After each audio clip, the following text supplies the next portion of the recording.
Good morning and welcome everyone to the Moneycontrol live stream. You're watching the opening bell and I'm your host Nickey Mirchandani. While Indian stock markets are likely to mirror gains on Wall Street, record high levels to stay. Talk about GIFT Nifty, it suggested a flattish start for Nifty 50 index performance yet again.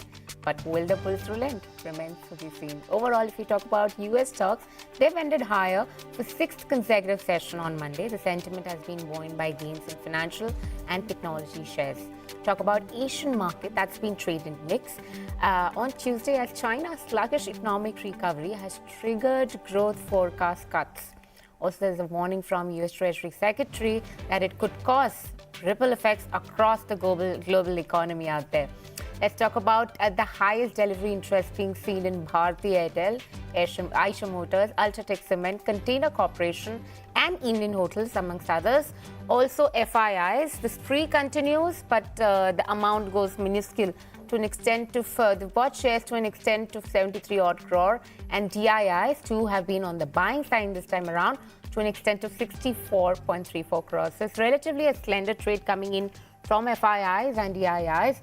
Earnings that we like to watch out for. First up in the list will be IndusInd Bank, ICICI Lombard General Insurance, ICICI Prudential Life Insurance, JSW, L&T Technology Services, Network 18 Media and Investment, Polycab, and CIE Automotive India, along with Heidelberg Cement. These are going to be some of the companies which are going to be reporting in their quarterly earnings today. Let's talk about FNOQs. 62 stocks have seen long build-up. United Spirits, Ashok Leyland, Gujarat Gas, Zee Entertainment and India Cements are among the 62 stocks which have seen long build-ups. Let's talk about 37 of them which have actually seen long unwinding. And this list includes Container Corp, Intellect Design Arena, TCS, Escorts, ONGC. Almost 35 of them have seen short build-ups, and this includes like of Bandhan Bank, About India, AU Small Finance Bank, Titan Company and Hindustan Aeronautics. 54 of them have seen short covering, and this includes the like of RBL, Coforge, Hindustan Copper, LTMindtree and Emphasis. Essentially, LTMindtree and Emphasis have also seen that short covering activities along with RBL Bank. Stocks that are under F&O ban right now: Delta Corp, India Housing Finance, Indiabulls Housing Finance, Manappuram Finance and RBL Bank also continue to stay on the F&O ban list overall. But let us get going and discuss stocks and strategies with Osho Krishan, Senior Analyst, Technical and Derivative Research 801 in just a bit. But before that, we are going to be talking about the stocks that need to be on your list. LTI Mindtree, Reliance Industries, Tata Elxsi are some among the names out there. But first, I'm going to be addressing in LTMindtree because of the commentary essentially. FY24 double-digit growth looks challenging. That's what the management says. It's confident that the margins by the end of the year will be in the range of 17 to 18%, but it has no reason to believe that second half of this year will be different than the second half of the previous year. Hikes, hiring plan on track, deal pipeline up by 10%. That's a bit of positive. But overall, if you talk about the outlook, you sense some caution out there. Citi has come up with a report, of course, on LTMindtree and has maintained the sell rating, target price of around 4,160, and has suggested that the management commentary remains cautious. There's a delay in ramp up and hiring freeze in BFSI clients impacting the growth. Essentially, it also talks about discretionary spend remaining under the pressure for the entire financial year and the outlook being changed from double-digit growth to being leaders quadrant. So that's a bit of negative coming in for LTMindtree. But do remember the fact, right now it's not the earnings to which IT companies are reacting to. It's the global setup essentially which is working in the favor. Tata Elxsi, that's another one for you. Reported numbers, profits risen by 2.2%.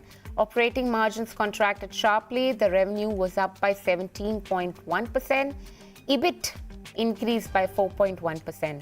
What Morgan Stanley essentially has to say is maintained underweight rating on this one as well. It suggested the company has provided a mixed commentary on the near-term demand outlook, It does see some positive trend in healthcare, weakness in media, and hope around transportation. Overall, it says that right now, risk-reward ratio remains unfavorable. Reliance Industries, yet again, needs to be on your list. The first leg of previous session rally was, of course, driven by Reliance Industries. Jio Financial Services will be essentially included in total 19 NSE indices, and this will take place with effect from July 20th. The inclusion essentially will come after the demerger of Reliance Financial Services business into Reliance Strategic Investment. Reliance Strategic Investment will be renamed as Jio Financial Services. Now, NSE indices where this will be included will be Nifty 50, 100, 200, 500 on the broader front. And if you talk about sectoral indices, oil and gas, energy, commodities, and infrastructure. I also wanted to talk about Satin Creditcare network. Now, Nordic Microfinance Initiative Fund offloaded around 2.2% stake. It sold stake worth around 35.8 crore through open market transaction. And Nordic Microfinance has sold an entire 15.6 lakh shares at an average price of around 175 per share. And has sold another 4.78 lakh share at an average price of around 176 per share. The price is at the moment around 183 or 184 rupees per share. So that implies a huge discount. What I also wanted to highlight was the fact that, SBI Emerging Asia Financial Sector has exited. In the previous session, we had the report that this financial sector has exited it's the SBI Emerging Financial Sector, which is completely sold off 2.7% stake via open market transaction. Now, do bear in mind the fact that overall, foreign companies hold 4.5% stake in the company. Remains to be seen what's exactly percolating down for Satin Creditcare. But let's get in our guests right now. Osho, good morning there. Very good morning. Thank you for having me in the show. Pleasure. Talk us through Nifty strategy, Bank Nifty, given the record high levels that we've scaled. See, overall, looking at the trend as of now, bullish trend is likely to continue because looking at the support that has been provided by Bank Nifty in yesterday's session, that has been a very significant impact in the overall market sentiments. So from now onwards, we can see that the sector rotation is happening in the counters. Last week, it was metals and IT stocks which were primarily in the focus. But from yesterday's session, we are expecting that the rotation has shifted towards banking and financials. So from today onwards, we will be expecting more movement towards the Bank Nifty counters, specifically NBFCs and private sector banks are looking very positive. Even some of the selective PSU banks are also looking very positive. So overall, the trajectory remains on the very bullish side. Nifty being on the uncharted territory around 19,800 as of now. So we are expecting that here onwards on a very small scale, because the market is already in the overbought position. Looking at the derivative data, we are expecting that there might be some kind of cool off or correction that can happen in benchmark index Nifty. But because if we will be looking at the long short ratio, it is already at a very higher scale of 70%. The put call ratio is also 1.54, near 1.54. So that's also a very high scale on the bullish side. So we are expecting that the overall... All right, Mr. Krishan, we'll get back to you, address the market open and then come back to you again. Well, Nifty 50, we're looking at gains to an extent of 0.4% out there. 19,780 mark, almost inching closer to that 19,800 mark. That's a sense of euphoria out there for the markets. Clearly, we're in the, the optimism is across the street that you can feel and see, of course. Global markets also 6 consecutive session of rally coming in for Dow Jones, and Indian equity markets are just mirroring those gains. Had it not been for global cues also, the heavyweights seem to be supporting the market. And how? Let's talk about Bank Nifty. 3/4% of gains coming in on Bank Nifty index, 45,750 mark, well above that level. And let's talk about the mid-cap index. Well, that to an extent is also rallying, but not to an extent of how frontline indices are performing right now. Let's talk about the small cap index just to see if there is an outperformance coming in from that one. Well, it's in sync with the larger counterparts, but of course, the gains clearly belong to Bank Nifty in today's session. IT seems to be doing well after scaling those 52-week high levels. More gains coming in for the IT sector. 0.3% of gains coming in for that one. And if you talk about the metal, a bit of selling pressure coming in for metal stocks right now. Apart from that, if you look at the other sectoral indices, something like an FMCG also is holding up well.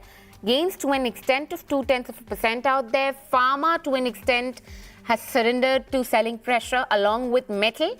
And if you look at the other sectoral indices like auto and real estate for that matter, auto, it's a flat start coming in for Nifty Auto Index.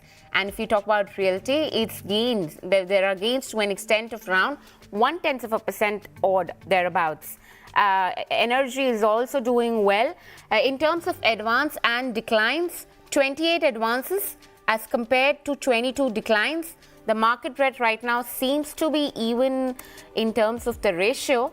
But look at the screen right now. 19,800 mark. That's the level that we're looking at. And there's a sense of optimism across the street. Gainers and losers on your list right now, just to see how that is stacking up. Well, top gainers, Infosys, Wipro, HDFC Bank and Reliance and IndusInd Bank and ICICI Bank. These are some of the top gainers that we have on the list. Adani Enterprises, BPCL and Bajaj Finserv. These are some of the other top gainers that we have. Talk about the top losers that we have on the list right now. Titan, UPL, Ultratech Cement, essentially, and DRL and JSW Steel. Mr. Krishan, coming back to you, it's an 19,800 mark, thereabouts, flirting around at that level.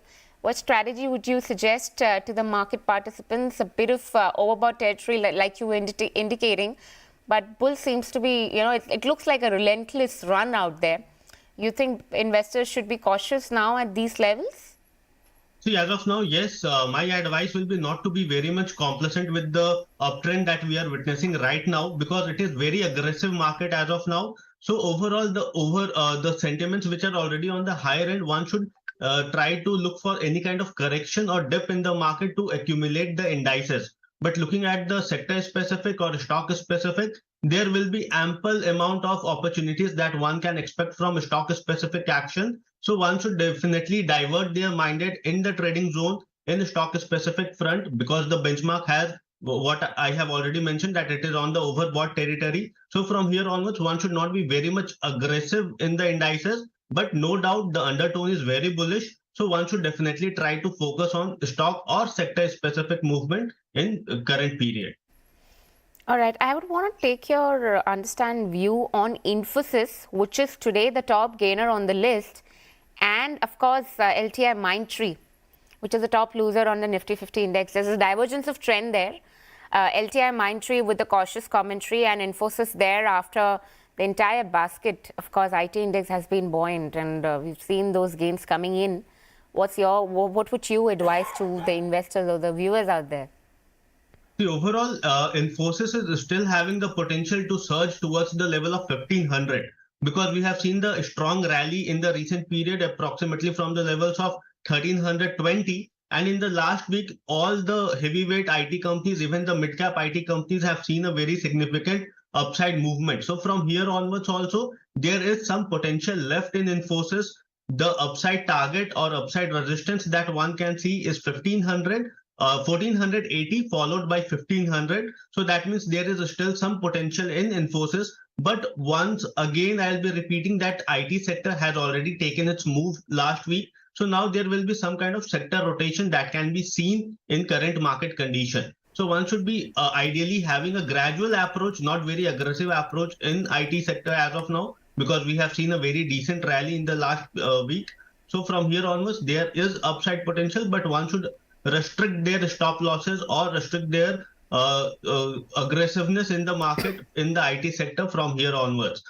Specifically on levels front, 1480 to 1500 will be the target for Infosys. On the lower side, the strong support is placed around 1380, which is also the bullish gap on the daily chart. So one should try to have or one should try to accumulate this counter on some decline towards 1400, keeping a stop loss of 1380 for the immediate target of 1480 to 1500 zone. All right, LTI Mindtree is unlikely to clock that double-digit growth in FY24, and we're seeing the effect of which probably being felt on the stock right now, which has taken a hit. Your advice on that, and also HDFC Bank, where you think the sectoral rotation will likely is expected to take place in the banking.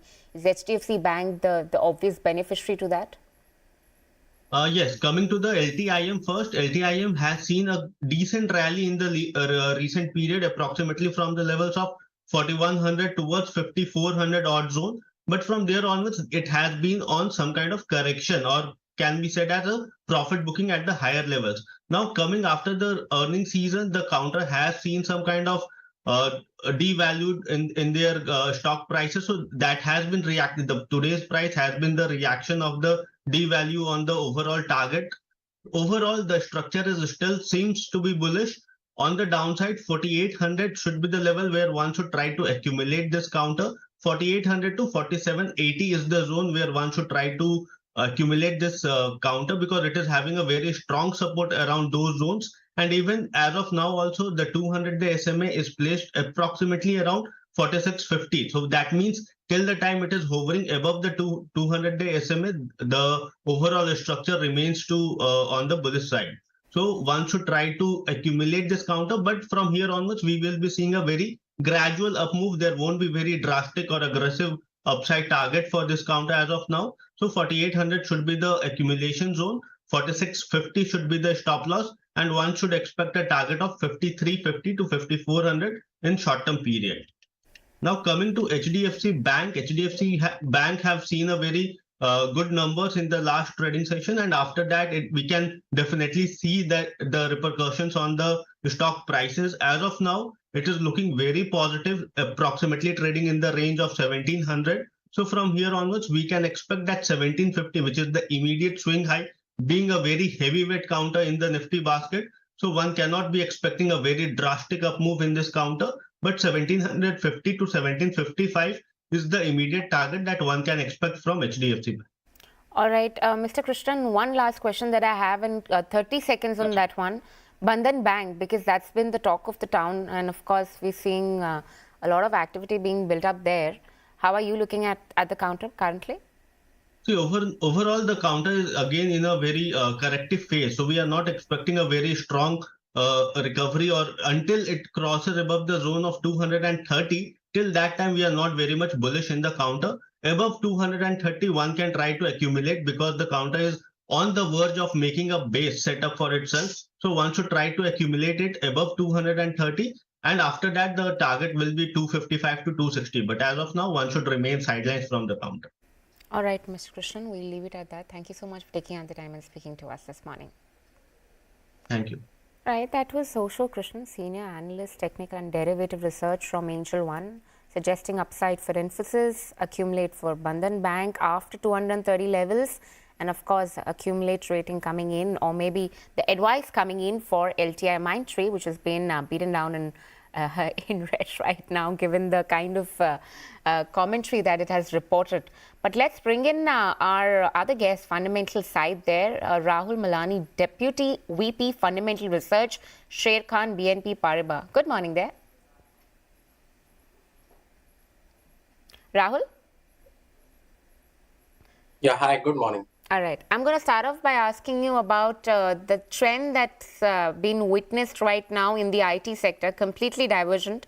One side you're seeing Infosys being the top gainer, and the other side you're being LTI Mindtree being the top losers. Of course, the index scaled a 52-week high in the previous session. Not much has got to do with the earning this time around. Am I correct on that one? How are you viewing the index?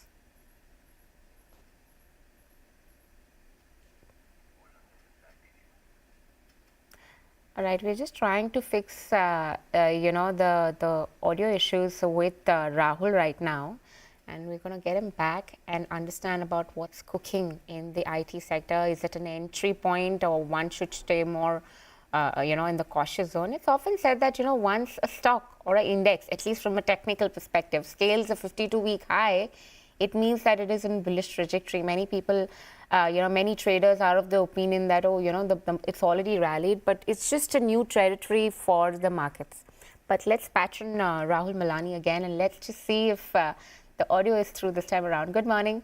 Can you hear us?